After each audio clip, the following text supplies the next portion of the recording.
Indigenous Voice. नमस्कार। सूचना, जानकारी र मनोरञ्जनको त्रिवेणी विविधताबीच एकता इन्डिजिनस टेलिभिजन र आइटिभी नेपालको समाचारमूलक कार्यक्रम इन्डिजिनस भोइसमा तपाईलाई स्वागत छ। साथमा छु म डोल्मा शेर्पा। स्वतन्त्र सामाजिक सञ्चार संस्था इन्डिजिनस मिडिया फाउन्डेसनले उत्पादन गरेको यो समाचारमूलक प्रस्तुति इन्डिजिनस भोइस कार्यक्रम हो। यस कार्यक्रम मार्फत केही विश्लेषणात्मक समसामयिक सामाजिक सन्दर्भ र ताजा जानकारीहरू प्रस्तुत गर्दै आएका छौं। यस क्रममा आजको कार्यक्रममा टिकापुर घटनाका राजबन्दी रिहाईको माग गर्दै ठाउँ-ठाउँमा दबावमूलक आन्दोलन, अध्यादेशको पक्षमा जनप्रदर्शन, राजधानीमा आदिवासी ज्ञान सम्मेलन सम्पन्न, आदिवासी ज्ञानको सूचीकरण गर्नुपर्ने विज्ञको सुझाव, आदिवासी ज्ञान, सिप र कला विषयमा अध्ययन अध्यापन गर्न र गराउन आदिवासी विश्वविद्यालय चाहिने निष्कर्ष, राष्ट्रिय आदिवासी जनजाति महिला महासंघको 8औं महाधिवेशन सम्पन्न, महाधिवेशनबाट अध्यक्षमा नेमी शेर्पा निर्वाचित, जलवायु परिवर्तनबाट सीमान्तकृत आदिवासी अपाङ्गता भएका महिलाहरू बढी प्रभावित लगायतका समाचार तथा विश्लेषणात्मक समाचार प्रस्तुत गर्नेछौं। कार्यक्रम सुरु गरौं टिकापुर घटनाका राजबन्दी रिहाईको माग गर्दै सुरु भएको आन्दोलनको यो समाचारबाट। प्रदेश सभा र प्रतिनिधि सभाको निर्वाचन सकिएसँगै टिकापुर घटनाका राजबन्दीको रिहाईको माग गर्दै विभिन्न स्थानमा आन्दोलन सुरु भएको छ। टिकापुर घटनामा संलग्न भएको भन्दै रेशम चौधरी लगायत 7 जना थारू नेतालाई अझै जेलमा राखिएको विरोध गर्दै यो आन्दोलन सुरु भएको हो। आन्दोलनका लागि विभिन्न 21 वटा संघ संस्थाहरू समेत सम्मिलित टिकापुर थरुहट थारूवान विद्रोह रिहाई राष्ट्रिय अभियान नै गठन भएको छ। आन्दोलनले पहिलो चरणको आन्दोलनको क्रममा अन्तर्क्रिया ज्ञापन पत्रदेखि लाठी जुलुस गर्ने र आमसभाहरू आयोजना गर्ने कार्यक्रम ल्याएको छ। 2072 साल भदौ 7 गते कैलालीको टिकापुरमा भएको आन्दोलनका क्रममा एसएसपी सहित 7 प्रहरी र 1 जना बालक मारिएका थिए। सो घटनामा वर्तमान सांसद रेशम चौधरी, थरुहट नेता लक्ष्मण चौधरी लगायतलाई आजीवन कारावासको सजाय अदालतले तोकेको छ। अभियानले सो मुद्दा झुटा भएको दावी गर्दै मुद्दा फिर्ता गर्न माग गर्दै यो आन्दोलन सुरु गरेको हो। यो मुद्दालाई निकास दिनका लागि सरकारले फौजदारी अपराध संहिता कानून संशोधन गर्न अध्यादेश जारी गर्ने प्रक्रिया सुरु गरे पनि यसको पूर्ण कार्यान्वयन हुन सकेको छैन। अभियानले यो अध्यादेशको पनि समर्थन गरेको छ। प्रतिनिधि सभा निर्वाचनमा 4 सिट जित्न सफल नागरिक उन्मुक्ति पार्टीले राजबन्दी रिहाई गरिएमा सरकारलाई समर्थन गर्ने जनाएको छ। यसरी नै बर्दिया 2 बाट निर्वाचित स्वतन्त्र सांसद लालवीर चौधरीले रेशम चौधरी सहित 7 जना बन्दी रिहाई नभए आफूले सांसद पदको शपथ नगर्ने बताउनु भएको छ। आदिवासी जनजाति आयोगले आयोजना गरेको 2 दिने आदिवासी ज्ञान सम्मेलन सम्पन्न भएको छ। सो सम्मेलनमा 5 विषयमाथि 23 जना विज्ञले फरक कार्यपत्र प्रस्तुत गर्नुभएको थियो। सो सम्मेलनको शिक्षा, विज्ञान तथा प्रविधि मन्त्री देवेन्द्र पौडेलले उद्घाटन गर्नुभएको थियो। उहाँले आदिवासी मौलिक ज्ञान सिपलाई औपचारिक शिक्षामा समेट्ने बताउनु हुँदै विद्यालयदेखि विश्वविद्यालयसम्म पाठ्यक्रममा समेट्न आवश्यक रहेको धारणा राख्नुभयो। यो आदिवासी भन्दा बित्तिकै सम्बन्धित समुदायको मात्रै बुझ्ने प्रचलन त्यो गलत छ। आदिवासी भन्दा बित्तिकै चाहिँ जो आदिवासी भनेर बैनिङ गरिएको छ नेपालको संविधानले, यो विषय भनेको उनीहरूको मात्रै हो भनेर अरूले चासो नदिने, अरूले चाहिँ यसको बारेमा ध्यान नपुर्याउने जुन कुरा छ त्यो चाहिँ सही छैन। किनभने ज्ञान भन्दा बित्तिकै सभ्यता, संस्कृति, परम्पराको निरन्तरता, त्यसलाई चाहिँ अगाडि बढाउँदै गएर त्यसलाई समृद्ध गर्दै गएर उत्पादनको निम्ति सङ्घर्ष, मान्छे जिउनको निम्ति सङ्घर्ष र खोज अनुसन्धानको निम्ति गर्ने सङ्घर्षबाट ज्ञान प्राप्त हुन्छ। सभ्यतासितै यी सबै कुरा जोडिएका हुन्छन्। अब यो समाजमा पनि विभिन्न प्रकारका हाम्रा त्यस प्रकारका विशेषताहरू छन्। ती विशेषताहरूलाई हामीले हाम्रो ज्ञान क्षेत्रमा जोड्न सकेनौँ भने सभ्यता र संस्कृतिको संरक्षण पनि हुन सक्दैन र हामी अगाडि बढ्न पनि सकिँदैन। त्यसो भएको हुँदाखेरि हामीले यो ज्ञान प्राप्त गर्ने, ज्ञान सम्मेलन भन्दा बित्तिकै ज्ञान प्राप्त गर्ने तरिका भनेको कृषिसित सम्बन्धित छ। अब हामी कहाँ अलिअलि थोरै ट्विस्ट के भयो भने बङ्गालमा बङ्गाली भनेको चाहिँ समुदाय हो होइन, बङ्गाल भनेको चाहिँ प्रदेश मात्र नाम राख्न भयो। त्यो भनेको चाहिँ आञ्चलिकता, त्यो भनेको त्यो मोडेलमा गएको हामी पाउँछौँ। भारतमा बिहारीहरू भन्ने ठाउँलाई बिहार भने, हामी कहाँ चाहिँ यो सङ्घीय मोडेलमा जाँदाखेरि पनि हाम्रो बहस के भयो भने समुदायको नाममा राख्दा त्यो समुदायको मात्रै हुन्छ त्यो भन्ने कुरा हाम्रो बहस गयो। जो कुरा म अहिले तपाईँलाई बहसको रूपमा मात्रै राख्न खोजेको। संविधानको भाषा म बोल्छु, मन्त्रीको हैसियतले बोल्दाखेरि चाहिँ संविधानको विपरीत हामी बोल्न सकिँदैन। त्यो गरेको भए राम्रो हुन्थ्यो संविधानमा। सम्मेलनको उद्घाटन सत्रमा बोल्नुहुँदै त्रिभुवन विश्वविद्यालयका उपकुलपति धर्मकान्त बास्कोटाले परम्परागत ज्ञानलाई प्रभावकारी बनाउन औपचारिक पाठ्यक्रममा समेट्नुपर्ने बताउनुभयो। ज्ञानको रूपमा म एउटा एक्जाम्पल मात्रै दिन चाहन्छु कि हामीले पहाडतिर हेर्दा, म पनि पूर्वी पहाडी क्षेत्रमा हुर्किएको हुँदा, जनजाति समुदायकै बिचमा हुर्किएको हुँदा मलाई एउटा के ज्ञान छ भने घट्टहरू हेर्न जान्थ्यो। त्यो घट्ट भनेको हामीहरूको प्राचीन हाम्रो समाज जहिलेदेखि स्थापना भएर विकसित हुँदै आयो त्यति बेलादेखि सुरुवात भएको चिज हो। र अहिले विभिन्न अरबौं डलर खर्च गरेर हामीहरू यो हाइड्रो पावर प्लान्टहरू बनाउँछौँ। त्यो केही पनि होइन, त्यही घट्टको एउटा हाइब्रिड प्रडक्ट मात्रै हो, त्यो कुनै नयाँ ठुलो कुरो होइन। त्यसैले यस्ता यति धेरै एउटा इन्डिजिनस नलेजहरू हामी भित्र छ, किनभने जात जातिहरू हामी धेरै छौँ, हरेकको आफ्नै पहिचान छ, आफ्नै भाषा छ, आफ्नै संस्कृति छ। त्यो हरेकलाई सम्वर्धन गर्न आज हामी सबैको त्यस अर्थमा पनि दायित्व हो। त्यसलाई पहिचान गरेर अगाडि बढ्नुपर्ने आजको हाम्रो दायित्व पनि हो। मैले विदेशीहरूलाई पनि भन्न गएको छु, आऊ सँगै कार्य गरौँ, सहकार्य गरौँ। विश्वविद्यालयमा विभिन्न यस्ता विभागहरू छन्, हाम्रा निकायहरू छन् जहाँ भाषा छ, समाजशास्त्रको छ, मानवशास्त्रको पढाइ हुन्छ, भाषा विज्ञानहरूको पढाइ हुन्छ। यस्तै हिसाबले इन्डिजिनस नलेजहरूको लागि विकास गर्ने हाम्रो यो centre for applied science and technology छ।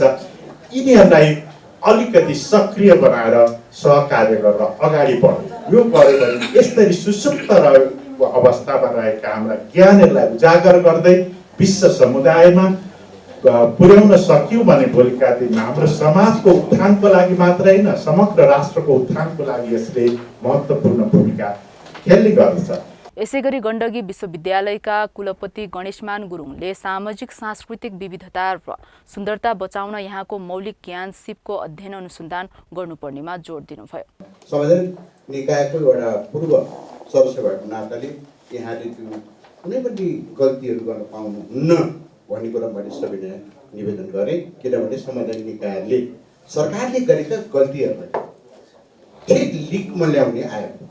कार्यक्रममा बोल्नुहुँदै खुला विश्वविद्यालयकी उपकुलपति शिलु मानन्दर बज्राचार्यले आदिवासी ज्ञान र सिपको प्राथमिकताका आधारमा सूचीकृत हुनुपर्ने र ज्ञानलाई दिगो बनाउन पाठ्यक्रममा समावेश गर्नुपर्ने बताउनुभयो। जुन नलेज छ त्यो नलेजलाई पनि हामीले के गर्न सक्छौँ त भन्दाखेरि उहाँहरूको त्यो नलेजलाई हामीले क्रेडिटमा कन्भर्ट गरेर, क्रेडिट आवरमा त्यो नलेजलाई क्रेडिट आवरमा कन्भर्सन गरेर उनीहरूको लागि हामीहरूले कुनै किसिमको सर्टिफिकेट दिन सक्यौँ भने त्यो पनि के हुन्छ त भन्दाखेरि त्यो उनीहरूको लागि कुनै पनि काममा होस्, रोजगारमा होस् अथवा रोजगारी सृजनामा होस्, त्यतातिर चाहिँ हामीहरूले चाहिँ के गर्न सक्छौँ त भन्दाखेरि केही कन्ट्रिब्युसन गर्न सक्छौँ।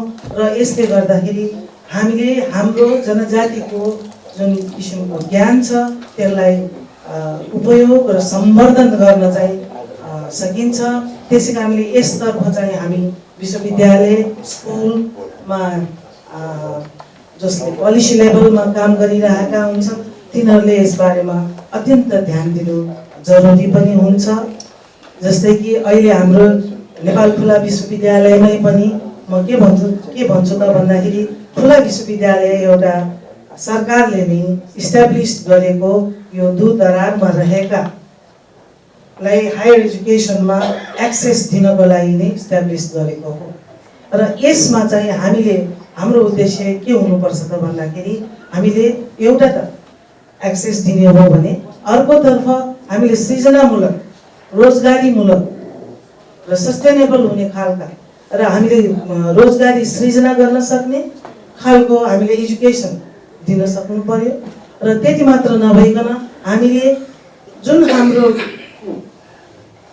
पहिलेका ज्ञानहरू छन् जुन अहिलेको अवस्थामा पनि त्यो उपयोगी हुन्छ भने त्यसलाई सस्टेन गर्नको लागि त्यतातिर हाम्रा विश्वविद्यालयले ती ज्ञानहरूलाई विभिन्न ढङ्गबाट त्यसलाई हामीले करिकुलम्समा इन्क्लुड गरेर समावेश गरेर त्यसलाई डिग्रीको रूपमा हामीले अवार्ड गर्नुपर्छ र नलेजलाई पनि हामीले क्रेडिट आवरमा कन्भर्सन गरेर त्यसलाई चाहिँ हामीले एउटा सर्टिफिकेसन दिने सम्मको काम गर्नुपर्छ। आयोगका अध्यक्ष रामबहादुर थापा मगरको अध्यक्षतामा भएको उद्घाटन सत्रमा आदिवासी परम्परागत ज्ञानलाई पाठ्यक्रममा समेटेर उत्पादनसँग जोड्न सम्मेलनको आयोजना गरेको बताउनुभयो। उहाँले परम्परागत ज्ञान सिप र कलालाई उजागर गर्दै गर्दा मुलुकलाई समृद्धिको दिशामा लग्न सहयोग पुग्ने धारणा राख्नुभयो। नेपालका आदिवासी जनजातिहरू परापूर्व कालदेखि आफ्नो भाषा, संस्कृति, कला कौशल पूर्ण जाति समुदाय। यो आदिवासी जनजातिहरू चाहिँ अब हामीले इतिहासतिर जानुभन्दा पनि खास गरी आधुनिक राज्य निर्माणको क्रममा उहाँ चाहिँ यस्तो भयो।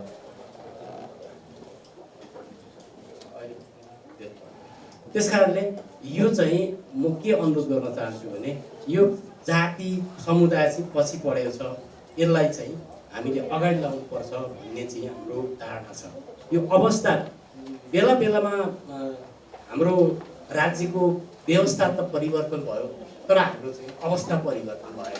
त्यसकारणले यतातिर हामी जानुपर्छ। अब यो ज्ञानलाई चाहिँ हाम्रो समृद्धितिर तपाईँको चाहिँ हामीले यो पाठ्यक्रमले उत्पादनतिर जोड्नुपर्छ भन्ने हाम्रो चाहिँ भनाइ छ। अब यो आदिवासी जनजातिसँग भएको अथाह सिप र ज्ञानहरू छ, यसलाई प्रवर्धन कसरी गर्ने भन्ने सन्दर्भमै हो। हामीले यो ज्ञान जुन छ, जस्तो नेवारी परिकार भन्छ, थकाली भन्साघर भन्छ, यसले चाहिँ तपाईँको पर्यटन उद्यममा चाहिँ टेवा पुर्याएको छ। थारूहरूको तपाईँको चाहिँ सांस्कृतिक राज छ होइन। होमस्टेहरू अहिले तपाईँको चाहिँ विभिन्न ठाउँमा चाहिँ पर्यटन व्यवसाय गरिराखेका छन्। यो के हो त भन्दाखेरि आदिवासी ज्ञान हो। यसलाई चाहिँ यो ज्ञानलाई प्रवर्धन गर्नु पाएदेखि त आएर आर्जनमा पनि त जान सकिँदो रहेछ। त्यस कारणले हामी यता चाहिँ जानुपर्छ भन्ने चाहिँ म अनुरोध गर्न चाहन्छु। जनजाति भनेको के हो र जनजातिको मूल मुद्दाहरू उठाउनु पर्ने कुरा के हो र हाम्रो चाहिँ जनजातिमा भएको ज्ञान र सिपहरू के छन्, यी कुराहरूलाई चाहिँ हामी जनजाति महासङ्घले कार्यक्रम आयोजना गरेर हामी अगाडि बढाउने पक्षमा छौँ। त्यसमा यहाँहरूलाई पनि सहभागी गराउँछौँ। कति विज्ञहरू हुनुहुन्छ, हामीभन्दा धेरै विज्ञहरू अगाडि हुनुहुन्छ, अग्रजहरूलाई राखेर हामी त्यो कार्यक्रम अगाडि बढाउँछौँ भने प्रदेशमा 7वटा प्रदेशमा जनजाति कति जनजाति निर्वाचित भएको छ र कति जनजातिहरू समानुपातिकमा परेछ, उहाँहरूलाई पनि प्रदेशमा गएर प्रदेश संसदहरूलाई पनि त्यो कार्यक्रम हामी गराउँछौँ। त्यसमा चाहिँ यहाँहरूसँग सल्लाह गरेर हामी चाहिँ विज्ञहरू राखेर चाहिँ त्यो कार्यक्रम गर्ने पक्षमा छौँ र यहाँहरू साथ सहयोग चाहिन्छ। यसैगरी आयोगका सदस्य डाक्टर मिन सिरिसले सम्मेलनको उद्देश्यमाथि प्रकाश पार्नु भएको थियो। आदिवासी जनजाति ज्ञान सम्मेलनकै क्रममा विश्वविद्यालयमा आदिवासी जनजाति सम्बन्धी अध्ययन र अध्यापक विषयमा समूहगत छलफल आयोजना गरिएको थियो। गण्डकी विश्वविद्यालयका कुलपति प्राध्यापक डाक्टर गणेशमान गुरुङको अध्यक्षतामा भएको कार्यक्रममा आदिवासी जनजातिको फरक विश्वविद्यालय निर्माण गर्ने कि भएकै विश्वविद्यालयहरूलाई अध्ययन अध्यापन गराउने भन्ने विषयमा मत बाजिएको थियो। हाम्रो सहकर्मीको यो थप रिपोर्ट। आदिवासी जनजाति आयोगले विश्वविद्यालयमा आदिवासी जनजाति विषयको अध्ययन र अध्यापन गराउन पहल सुरु गरेको छ। आयोगद्वारा आयोजित आदिवासी जनजाति ज्ञान सम्मेलनको अन्तिम सत्रमा बिहिबार यस सम्बन्धी प्यानल छलफलको आयोजना गरी यो पहल सुरु गरिएको हो। गण्डकी विश्वविद्यालयका कुलपति प्राध्यापक डाक्टर गणेशमान गुरुङको अध्यक्षतामा भएको प्यानल छलफलमा त्रिभुवन विश्वविद्यालय जनसङ्ख्या विभागका प्रमुख प्राध्यापक डाक्टर योगेन्द्र बहादुर गुरुङ, डाक्टर सुमित्रा मानन्धर गुरुङ, प्राध्यापक डाक्टर श्रीराम उपाध्यायले विश्वविद्यालयमा आदिवासी जनजाति विषयक अध्यापन गराउन सबै विश्वविद्यालयमा छुट्टै विभागको आवश्यकता औल्याउनु भएको थियो। प्राध्यापक डाक्टर उपाध्यायले त नेपालमा आदिवासी विश्वविद्यालय नै आवश्यक भएको बताउनुभयो। मलाई सरकारले के काम दियो भने तपाईहरु जस्तै मान्छेले टेक्स्ट बुक एउटा यस्तो बनाउनुहोस्, करिकुलम यस्तो बनाउनुहोस् कि सबै जाति जनजातिहरूको कुराको अध्ययन होस् भनेर मलाई जिम्मा लगाएछ सरकारले। अब तपाईहरुले भन्नु, तपाईहरु मध्येबाट मलाई रिकमेन्ड भयो अनि सीटीसीले मलाई बोलायो कि तपाईले एउटा यस्तो टेक्स्ट बुक ट्रेडिसनल भन्दा फरक, कन्ठ गर्ने भन्दा फरक खालको एउटा टेक्स्ट बुक तयार गर्नुहोस्, त्यसमा जाति जनजाति सबैको कुरा। तर प्यानलमा रहनुभएका त्रिभुवन विश्वविद्यालय जनसङ्ख्या विभागका प्रमुख प्राध्यापक डाक्टर योगेन्द्र बहादुर गुरुङले भने छुट्टै विश्वविद्यालयको आवश्यकता भन्दा पनि यस विषयमा अध्ययन र अध्यापन हुनुपर्नेमा जोड दिनुभएको थियो। हाम्रो आफ्नो भूमि आफै तयार भएको ज्ञानहरू छ। किन ज्ञान भनेको चाहिँ तपाईँको कुनै त्यसको बाउन्ड्री पनि हुँदैन, कुनै समय पनि हुँदैन। वास्तवमा ज्ञान भनेको निरन्तर चलिरहने हो।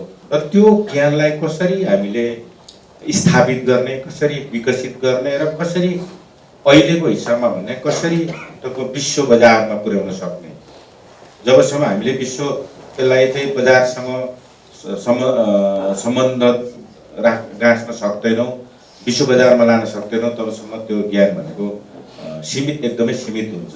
त्यसले गर्दाखेरि अब हामीलाई के फाइदा हुन्छ? हामीले अध्ययन अनुसन्धान गर्नुपर्छ होला जस्तो लाग्छ। हामीले अहिले अब विभिन्न किसिमको हामी पश्चिमा ज्ञानको विरोध पनि गरिरहेछौँ, कोलोनाइजेसनको कुरो गरिरहेछौँ, डिकोलोनाइजेसनको कुराहरू गरिरहेछौँ। डिकोलोनाइजेसनले गर्ने कुराहरू भनेको वास्तवमा स्थानीय अथवा आदिवासी ज्ञानहरूलाई कसरी निर्माण गर्ने, स्थापित गर्ने भन्ने नै हो। कार्यक्रममा प्यानल वक्ताका रूपमा आमन्त्रण गरिएका काठमाडौँ विश्वविद्यालयका डिन बलाचन्द्र लुइटेल, त्रिभुवन विश्वविद्यालय मानवशास्त्र विभागका प्रमुख डम्बर चेम्जोङ, डाक्टर कृष्ण भट्टचन, डाक्टर गणेश गुरुङ भने कार्यक्रममा उपस्थिति हुनु भएन। यसरी नै खुल्ला छलफलका लागि आमन्त्रण गरिएका नेपाल आदिवासी जनजाति महासङ्घका पूर्व महासचिव परशुराम तामाङ, पोखरा विश्वविद्यालयका डिन अजय थापा पनि कार्यक्रममा देखिनु भएन। आयोजकका अनुसार कार्यक्रममा उपस्थिति रहने प्रतिबद्धता व्यक्त गरे पनि उहाँहरू कार्यक्रममा नआउनु भएको हो। कार्यक्रमको अध्यक्षता गर्नुभएका प्राध्यापक डाक्टर गणेशमान गुरुङले आदिवासी विषयमा अध्ययन र अध्यापन गर्न जरुरी रहेको बताउँदै भविष्यमा विश्वविद्यालय बनाउने रणनीतितर्फ लाग्नुपर्ने सुझाव दिनुभयो। यसको पाठ्यक्रम निर्माणको सन्दर्भमा एउटा खाका कोर्नुपर्छ। केही यो आयोगले केही विकिहरू राखोस् र जनजातिका जुन परिचय छ नि एउटा च्याप्टरमा चाहिँ परिचय राख्नुहोस्। अर्कोमा आदिवासी जनजातिका भाषालाई लिएर जानुहोस्। हामीसँग थुप्रो मेटेरियल छ। आदिवासी जनजातिका चाडपर्वहरू के हुन्छ? थुप्रो छ नि चाडपर्व, मध्यदेखि हिमालसम्म चाडपर्वहरूले त्यसको महत्त्व के हो त? किन मनाइन्छ त? त्यसैले खान्छ है। मैले यही टिप्दै गर्दैछु। त्यस पछाडि गएर आर्थिक पक्षमा बखान सिंह गुरुङले सहकारी चितवनबाट सुरु गरे। कोअपरेटिभको आज देशैभर पढाइ हुन्छ। बखान सिंह बारेको र त्यो सहकारीको बारेमा पढाइदेखि 3 महिना पढाइ हुन्छ। त्यसको बारेमा सरकारको 3 खम्बे नीति अन्तर्गत होइन, यो सहकारी भएकोले बखान सिंह एउटा हिरो। त्यसले हिरो जेने बिल्डर्सहरूको को हुन्छ खोजौँ न हामीले। यो मुलुकमा हिरो जेने बिल्डर्सहरू जनजातिमा छ नि त। यी नामहरू आएको थियो नि त, उहाँले ल्याउ पासाङ भमु लिनुभयो होइन, अनि के लिनुभयो होइन। डाक्टर हर्क गुरुङ लियो, डाक्टर चन्द्र गुरुङ छ। अब हामीले महात्मा गान्धीको पढाइ गर्छौँ। सुन्नुहोस् है, महात्मा गान्धीको पढाउँछौँ, हामी कालामासको पढाइ गर्छौँ, हामी माउसेतुङको पढाइ गर्छौँ, हामी विश्वेश्वर प्रसाद कोइरालाको पढाइ गर्छौँ, हामी मनमोहनको बारे कुरा गर्छौँ। र हाम्रा आदिवासी जनजातिले वीर शहीदहरूको को हुन्छ त्यो पहिचान गरौँ। हामी सबैले ल्याएर यहाँ छलफल गरौँ। त्यसैले चाहिँ कति जानेको मैले त्यो खाइदिन्छ। त्यसले कार्यक्रममा सहभागी रहनुभएका नेपाल आदिवासी जनजाति महासङ्घका पूर्व महासचिव तथा राष्ट्रिय सभाका सदस्य सुरेश आले मगरले आदिवासी जनजाति विश्वविद्यालय बनाउन पहल गर्नुपर्ने विचार राख्नुभयो। उहाँले एउटा भाषा संस्कृतिको नाममा विश्वविद्यालय हुन्छ भने 29% जनसङ्ख्या रहेका आदिवासीको नाममा विश्वविद्यालय किन नहुने भनी प्रश्न गर्नुभएको थियो। विश्वविद्यालय नै गठन नगरे पनि हुन्छ। नेपालमा त गर्दा हुने हो। एउटा भाषामा चाहिँ विश्वविद्यालय गठन भएको छ। त्यहाँ भाषाको लागि भनेपछि सिङ्गु आदिवासी जनजाति जसको एक अथा ज्ञान छ आदि इत्यादि छ, गर्दा हुने हो। तर त्यसलाई निश्चित रूपमा आदिवासी जनजातिको बारेमा अध्ययन त्यो विश्वविद्यालयहरू हुनुपर्छ भन्ने कुरा चाहिँ एकदम ठिक कुरा हो। यसलाई यो अगाडि बढाइनुपर्ने हुन्छ। जसले जरुरी छैन भने तापनि हामी अगाडि बढाउनुपर्छ। हामीले यो क्या सही कुरा उठाउनु भइरहेछ। र जहाँसम्म सम्भावना कुरा छ, यो सम्भावना छ विश्वविद्यालयहरूमा आदिवासी जनजातिको पढाइ अध्ययन हुने सम्भावना छ। सम्भावना मात्रै आवश्यकता पनि छ। निश्चित रूपमा चुनौतीहरू छन्। चुनौती स्रोत साधनको चुनौती होला, चुनौतीहरू चाहिँ स्रोत साधनको चुनौती होला, अर्थको चुनौतीहरू आदि त्यही थोरै होला। अर्को पनि त्योभन्दा ठुलो त्यो त हामीले व्यवस्था गर्दा भइहाल्छ, अर्थको कुरा, पैसाको कुरा, स्रोत साधनको कुरा व्यवस्था गर्दा भइहाल्छ। त्योभन्दा ठुलो एउटा चाहिँ चुनौती के छ भन्दाखेरि मानसिकता। यो देशमा जाति एकाधिकारवादी मानसिकता, त्यो मानसिकता छ। यही मानसिकता भएको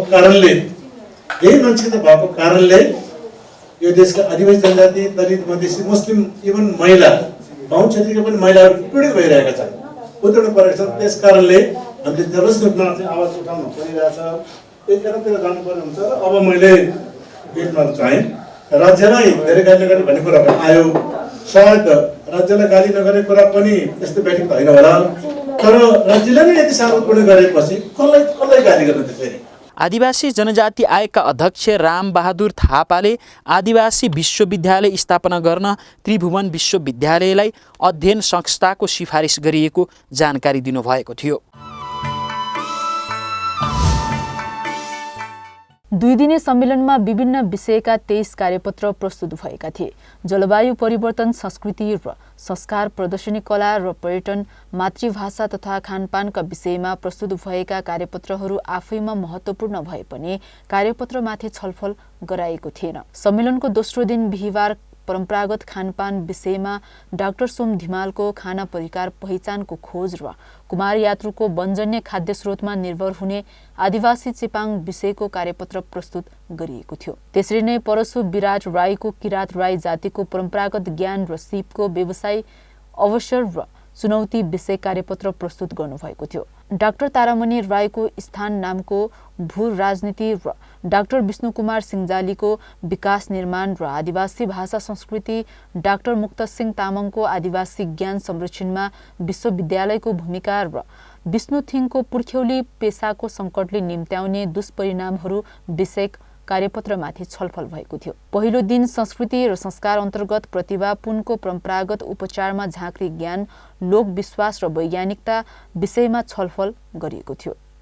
त्यस्तै गणेश राई र तीर्थराज मुकारुङ राईको किरात राई महिलाले प्रवर्धन गरेको सांस्कृतिक रङ विषयको कार्यपत्रमा छलफल भएको थियो। क्षितिज सुब्बाको लिम्बूमा मृत्यु संस्कार एक आदिवासी ज्ञान र पहिचानको सूचक, डाक्टर पासङ शेर्पाको आम्ची उपचार पद्धति, जुद्ध गुरुङको बहुपति प्रथा र डाक्टर टेकबहादुर गुरुङको tracing of the origin of Tamu and it's relevance विषयमा छलफल भएको थियो। त्यसरी नै डाक्टर मीनबहादुर श्रीजको परम्परागत ज्ञानको अभ्यास र पुस्तक हस्तान्तरणमा लोकनाटकको भूमिका, झुमा लिम्बूको हाकपारे र आदिवासी जनजातिको ज्ञान, भोजविक्रम बुढा मगरको मगर जातिमा प्रचलित युद्धकालमा आधारित सरङ्गे नाच र खिम घलेको नेपाली पर्यटन विकासमा आदिवासी ज्ञानको भूमिका विषयक कार्यपत्र प्रस्तुत भएको थियो। कार्यक्रममा बेग्ला बेग्लै सत्रको अध्यक्षता नेपाल प्रज्ञा प्रतिष्ठानका उपकुलपति प्राध्यापक जगतमान गुरुङ, त्रिवी शिक्षाशास्त्र विभागका प्रमुख प्राध्यापक डाक्टर चित्रबहादुर बुढाथोकी,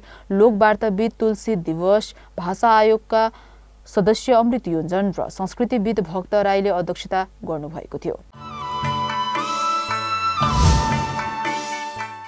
राष्ट्रिय आदिवासी जनजाति महिला महासंघको 8औं महाधिवेशनबाट नयाँ कार्यसमिति चयन भएको छ। नेपाल शेर्पा महिला संघकी अध्यक्ष निमी शेर्पाको अध्यक्षतामा नयाँ कार्यसमिति चयन भएको हो। महासंघको महासचिवमा सुनुवार महिला समाजकी अध्यक्ष शोभा सुनुवार हुनुभएको छ। तर केही आदिवासी जनजाति सम्बद्ध महिला संगठनहरूले भने सो महाधिवेशन अवैध भन्दै विरोध गरेका छन्। केही संस्थाहरूलाई दर्ता नवीकरण नगरेको भन्दै सहभागिता दिएको थिएन। यसरी विवादका बीच महासंघको उपाध्यक्षमा कल्पना भट्टचन, कमला चेपाङ र सुमित्रा ताजपुरिया, कोषाध्यक्षमा देवमती छन्त्याल, परियोजना तथा विदेश सचिवमा सनम राजवंशी, अनुसन्धान तथा सञ्चार सचिवमा नोमा मेचे, मातृभाषा तथा संस्कृति सचिवमा बसमती ब्राजी र जनसम्पर्क तथा संगठन विस्तार सचिवमा रीना बराम गरी 10 जना पदाधिकारी निर्वाचित हुनुभएको घोषणा गरिएको थियो। निर्वाचन मण्डलमा राष्ट्रिय आदिवासी जनजाति अपाङ्ग महिला महासंघ नेपालकी अध्यक्ष प्रतिमा गुरुङ, बीबीसीका महासचिव कृष्ण कुमारी वाइबा र लाहोर निपका निवर्तमान अध्यक्ष शान्ति कुमारी राई रहनु भएको थियो। राष्ट्रिय आदिवासी जनजाति महिला महासंघको 8औं महाधिवेशनको उद्घाटन समारोह बुधबार जमलस्थित संस्कृति संस्थान राजघरमा भएको थियो। महाधिवेशनको उद्घाटन महिला बालबालिका तथा ज्येष्ठ नागरिक मन्त्री उमा रेग्मीले गर्नुभएको थियो। मन्त्री उमा रेग्मीले कार्यक्रममा बोल्नुहुँदै जातीय वर्ग धर्म विशेषमा महिलाहरू छुटिन नहुने र सबै महिलाहरू एकरूपता भएर अघि बढ्नुपर्ने धारणा राख्दै शुभकामना दिनुभएको थियो। यो आदिवासी महिला महासंघ चाहिँ अत्यन्त महत्त्वपूर्ण महासंघ हो, किनकि यहाँबाट सामाजिक नेताहरू पनि उत्पादन हुनुहुन्छ। यहाँबाट चाहिँ नि महिला नेताहरू र यहाँबाट चाहिँ नि राजनीतिक क्षेत्रमा जाने महिला नेताहरू पनि उत्पादन हुनुहुन्छ र देशको हरेक सेक्टरमा हरेक क्षेत्रमा चाहिँ नि महिलाहरूले नेतृत्व गर्ने प्रेरणा लिएर सिकेर यहाँहरू चाहिँ नि जानुहुनेछ भन्ने मलाई लाग्छ। र धेरै अहिले आदिवासी राजनीतिक दलहरूमा पनि हामीले जुन कोटा प्रणाली लिएर आयौँ, 1/3 महिला, सङ्घ र प्रदेशमा 1/3 महिला र स्थानीय तहमा 40% महिला भनेर चाहिने जो व्यवस्था गरिएको छ, त्यसमा अहिले आदिवासी जनजातिबाट महिलाहरू सबैभन्दा बढी, खसारेबाट भन्दा बढी आदिवासी जनजातिबाट चुनिएर चाहिँ महिलाहरू जानुभएको छ, महिला नेताहरू पुग्नु भएको छ। त्यसो भएको हुँदा तपाईहरू यहाँबाट प्र्याक्टिस गर्दै जाँदाखेरि भोलि चाहिँ नि राज्यको हरेक निकायमा पुग्न सक्नुहुन्छ। र भर्खर हामीले राष्ट्रिय गानमा 100 थुङ्ना पुलका हामी एउटै माला नेपाली भन्यौँ। हामी वास्तवमा फरक होइन, आफ्नो आफ्नो भूमिका फरक। कहीँ अधिकार प्राप्त भएको छैन भने हामीले अधिकार लिनको लागि सङ्घर्ष गर्नुपर्छ। समग्र महिला नै भिक्टिमाइज भएको अवस्था छ, किनभने 51% महिलाहरूको प्रतिनिधित्व अथवा जनसङ्ख्या भएर पनि महिलाको प्रतिनिधित्व लड्दा लड्दा बल्ल बल्ल 1/3 महिलाको प्रतिनिधित्व राजनीतिमा भएको छ। सबभन्दा ठुलो नीति माउ नीति भनेको राजनीति हो। घरको डाडु पन्यो हामीले चलाएका छौँ, तर राज्यको डाडु पन्यो जुन दिन महिलाहरूले राम्रोसँग चलाउन सक्छन् त्यो दिन चाहिँ नि यो देशको अवस्था चाहिँ नि भ्रष्टाचार मुक्त हुन्छ र देशको अवस्था चाहिँ परिवर्तन हुन्छ। राष्ट्रिय महिला आयोगका अध्यक्ष कमला पराजुलीले आदिवासी महिलाहरूको सिपको प्रवर्धन, संरक्षण र अन्य समुदायका महिलाहरूमा पनि पुस्तान्तरण गर्नुपर्ने धारणा राख्नु भएको थियो। उहाँले राष्ट्रिय महिला आयोग समावेशीकरण नभए पनि सबै महिलालाई समेट्दै अघि बढ्ने पनि बताउनुभयो। समावेशिताको सवालमा प्रश्न उठ्ने गरेको छ। यो आयोग समावेशी भएन, समावेशी छैन। यो आयोगमा आदिवासी जनजाति समुदायको प्रतिनिधित्व हुन सकेको छैन। भला यो आयोग मैले बनाएको होइन, हामीले बनाएको होइन, सरकारले बनाएको। यो प्रश्न सरकारलाई नै छ, जवाब पनि सरकारले नै दिने हो। तर त्यति हुँदै हुँदै मैले के महसुस गरेको छु भने, मैले के मनन गरेको छु भने, यो आयोगमा आदिवासी जनजाति महिलाको प्रतिनिधित्व छैन, यो आयोगमा दलितको प्रतिनिधित्व छैन, यो आयोगमा अल्पसङ्ख्यक महिलाहरूको प्रतिनिधित्व छैन, सीमान्तकृत महिलाको प्रतिनिधित्व छैन, अनि कर्णालीका महिलाको प्रतिनिधित्व छैन, अपाङ्गता भएका महिला, यौनिक लैङ्गिक अल्पसङ्ख्यकहरूको प्रतिनिधित्व छैन। निश्चितै म यो आयोगको अध्यक्ष हो। मैले उहाँहरूका समस्याहरूलाई बुझ्नुपर्छ, उहाँहरूका मुद्दाहरूलाई मैले थाहा पाउनुपर्छ, बुझ्नुपर्छ। ती सवालहरूलाई मैले मनन गर्नुपर्छ र ती मुद्दाहरू, ती सवालहरूमा उहाँहरू सँगसँगै एकाकार भएर राष्ट्रिय महिला आयोगले उठाउनुपर्छ। यस मानेमा पनि मैले यहाँहरूसँग ऐक्यबद्धता प्रकट गर्दै यहाँहरूका भावनाहरूलाई, यहाँहरूका आवाजहरूलाई बोक्नको लागि, सुन्नको लागि र मैले प्रतिबद्धता जाहेर गर्नको लागि पनि म समय निकालेर म यहाँ उपस्थित भएको छु र म यहाँहरू समक्ष प्रतिबद्धता जाहेर गर्न चाहन्छु। यहाँहरूले दिनुभएको सुझावलाई मनन गर्दै, यहाँहरू सँगसँगै सहकार्य गर्दै जहिलेसम्म म रहन्छु तहिलेसम्म भौतिक रूपमा आदिवासी जनजाति महिलाको प्रतिनिधित्व छैन राष्ट्रिय महिला आयोगमा। त्यसकारण हाम्रो आवाज ओझेलमा पर्यो भन्ने परिस्थिति आउन नदिनका लागि सदैव म प्रतिबद्ध रहनेछु भन्ने कुराको पनि म प्रतिबद्धता जाहेर गर्न चाहन्छु। नेपाल आदिवासी जनजाति महासंघका अध्यक्ष गेल्जे शेर्पाले आदिवासी जनजाति आन्दोलनमा नीतिगतसँगै आवश्यक परे सडकमा निस्केर आन्दोलन गर्ने पनि बताउनुभयो। तर 31 वर्षमा नभएको काम म चाहिँ मेरो 3 वर्ष कार्यकालमा स्थापित गर्दछौँ र तपाईँको सम्बन्धन सङ्गठनलाई यो मेरो आफ्नो जनजाति महासङ्घ बिल्डिङमा अफिसतिर राख्नेछौँ। मेरो यो उद्घोष हो तपाईँहरू महिलाको हामी जनजाति महासङ्घ कहिले बिरालोले बच्चा साकेको छ, कहिले तिनकुनेमा, कहिले बुद्धनगरमा, कहिले भीमसेनगोलामा। अब मेरो पालामा यो हुने छैन। म बिल्डिङ जनजाति महासङ्घ बिल्डिङ बनाएर तपाईँहरू सबै 11 जनजातिसँग सम्बन्धन सङ्गठनलाई त्यो घरमा कोठा दिएर राखेछु र तपाईँहरूलाई म धेरै अब यहाँ धेरै टाइम भइसकेको छ।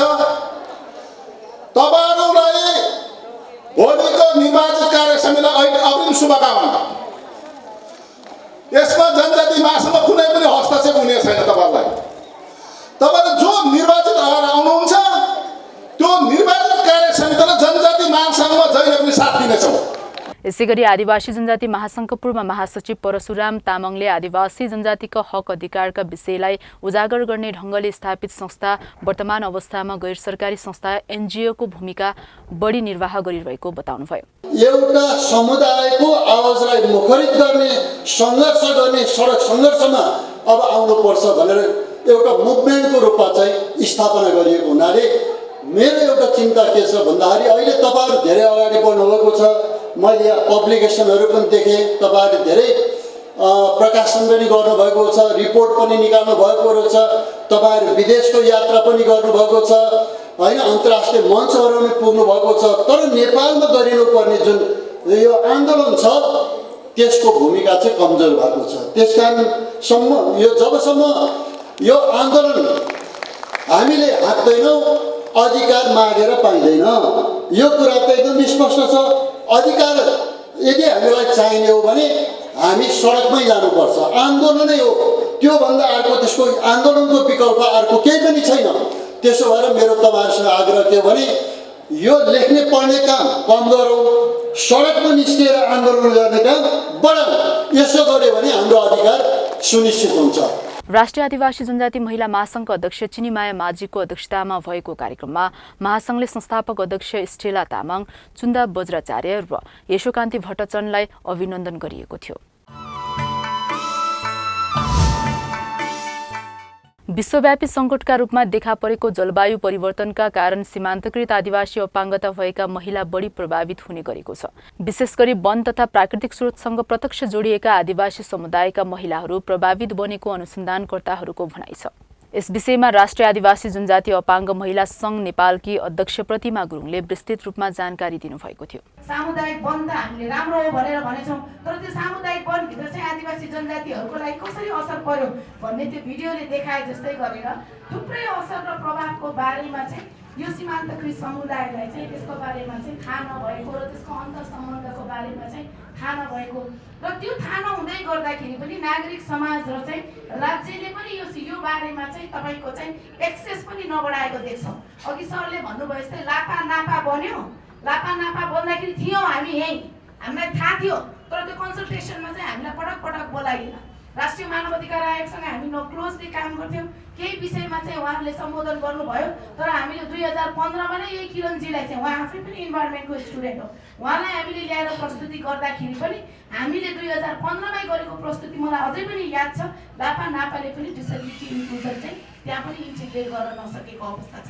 अहिले आएर हामी न्यापको कुरा गरिरहेछौँ होइन, लोकल लेभलमा त्यो इनिसिएटिभ्स गर्ने कुरा गरिरहेछौँ, तर त्यो लोकल लेभलमा इनिसिएटिभ्स गर्ने कुरामा चाहिँ जब माथिकै लापा नापा र नेसनली डिटरमाइन्ड कन्ट्रिब्युसनमा नै हामीले छुटेका छौँ भने अहिले चाहिँ स्थानीय तहमा चाहिँ एउटा कमिटी छ तपाईँको चाहिँ डिजास्टर्सको, त्यो कमिटीभित्र चाहिँ एउटा अपाङ्गता भएका व्यक्ति राख्ने प्रावधान छ कि। अनि मलाई चाहिँ गाउँ गाउँबाट चाहिँ अपाङ्गता भएका चाहिँ साथीभाइले सोध्नुहुन्छ मलाई, होइन त्यो कमिटीमा त राखेछ, गर्ने के हो त्यो कमिटीले, भन्ने के हो त्यो कमिटीले भन्ने। अनि त्यो कमिटीलाई भन्ने र बुझाउने कुरा के हो त भन्दाखेरि उहाँलाई जलवायु परिवर्तनको बारेमा थाहा हुनु पर्यो, उहाँलाई विपद चाहिँको बारेमा थाहा हुनु पर्यो। राष्ट्रिय आदिवासी जनजाति अपाङ्ग महिला सङ्घ नेपालले आयोजना गरिएको जलवायु कार्यमा अपाङ्गता समावेशी राष्ट्रिय परामर्श कार्यक्रममा यस्तो धारणा आएको हो। औपचारिक उद्घाटन कार्यक्रमका प्रमुख अतिथि वन तथा वातावरण मन्त्रालय जलवायु परिवर्तन व्यवस्थापन प्रमुख बुद्धिसागर पौडेलले गर्नुभएको थियो। उहाँले जलवायु परिवर्तनका नीति र यसको अवस्था कस्तो रहेको छ भनेर कार्यपत्र प्रस्तुत गर्नुभएको थियो। क्लाइमेट चेन्ज पोलिसी नै बनाउँदाखेरि यो एमडिसी न्यापै बनाउँदाखेरि कतिको चाहिँ सुनवाई भयो, कतिको बोलाइयो होइन, सरकार त अगाडि नै छ नि त, फ्रन्ट सिटमा त सरकारै हुने रहेछ, उसरी बनाउने उसले कतिको बोलायो, कतिको इन्क्लुसिभ अलिकति चाहिँ यो गरेको नि त्यो चाहिँ थाहा भएन। तर चाहिँ त्यहाँ कुरा चाहिँ छन्। अब हामीलाई चाहिएको खालि चाहिँ अलिकति चाहिँ इम्प्लिमेन्टेसन ध्यान दिनुपर्ने छ भन्नु खोजेको मैले। यो चाहिँ पनि प्रायोरिटी एडाप्टेसन इन्टरभेन्सनहरूमा पनि तपाईँको यो जस्तो 5-6वटा अहिले मैले न्याप भनेको थिएँ नि हजुरको, त्यो न्याप भन्ने डकुमेन्टमा पनि यो चाहिँ यो डिसेबिलिटी होइन आदिवासी जनजातिको लागि स्पेसिफिक यो 65वटा मध्ये होइन त्यो अरूले पनि फाइदा त गर्छ होइन।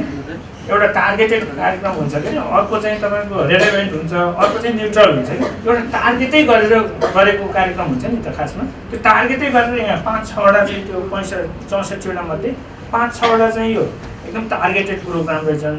तर ती अरू प्रोग्रामबाट नि फेरि हामीलाई फाइदा नहुने चाहिँ होइन, त्यसले सबैलाई फाइदा गर्छ, हामी पनि त्यसको हिस्सेदार हुन्छौँ। तर टार्गेटेड प्रोग्राम 5-6वटा चाहिँ इन्डिकेटिभ त्यहाँ छ न्यापमा अहिले हेऱ्यो भने होइन।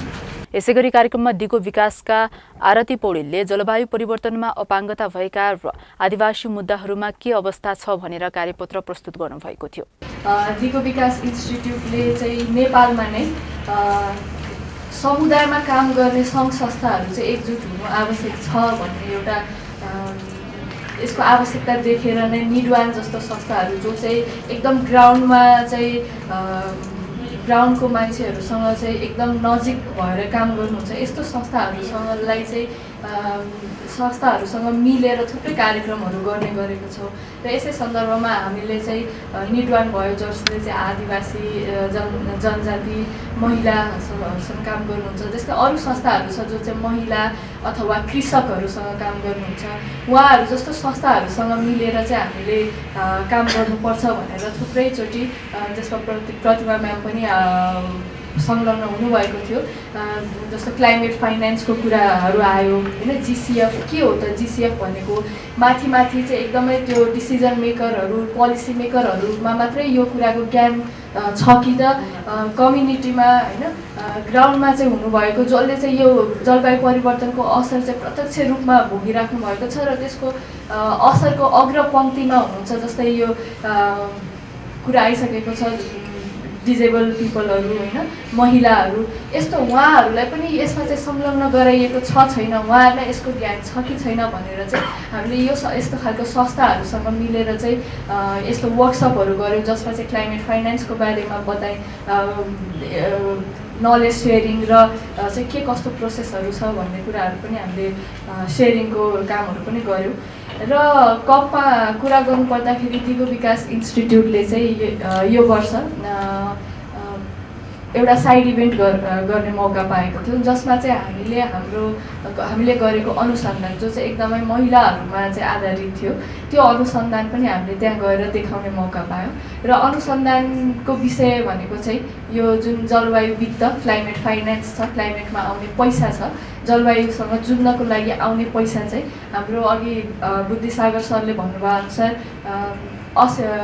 हाम्रो जुन क्लाइमेट पोलिसी छ 2019 को, त्यो पोलिसीले पनि के भन्छ भन्दाखेरि नेपालमा आउने जलवायुमा आउने पैसामा 80% पैसा चाहिँ सिधै कम्युनिटीमा भनेको ग्राउन्डमा जसले चाहिँ असर भोग्नु भएको छ समुदायमा चाहिँ पुग्नुपर्छ भन्ने चाहिँ पोलिसीमा राखिएको छ।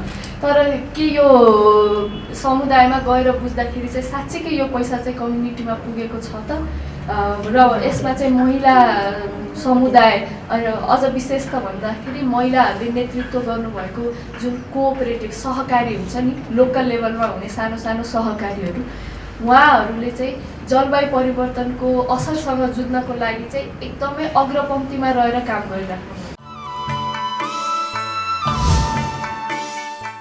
यही सूचना तथा जानकारी सहित आजको इन्डिजिनस भोइस कार्यक्रमको बिट मार्ने बेला भएको छ। तपाईको सुविधाका लागि हाम्रा कार्यक्रमहरू युट्युबमा पनि अपलोड गर्ने गरेका छौं। तपाईले आफ्नो सुविधा अनुसार कार्यक्रम हेर्न सक्नुहुनेछ। इन्डिजिनस भोइस कार्यक्रमलाई इन्डिजिनस टेलिभिजनको वेब पेज www.indigenoustelevision.com मा पनि राखिएको छ।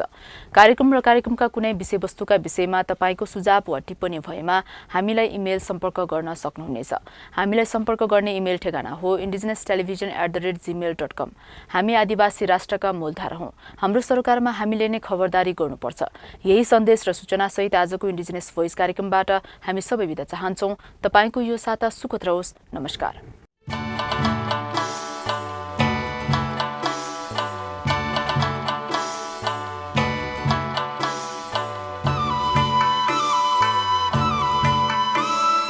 Indigenous Voice.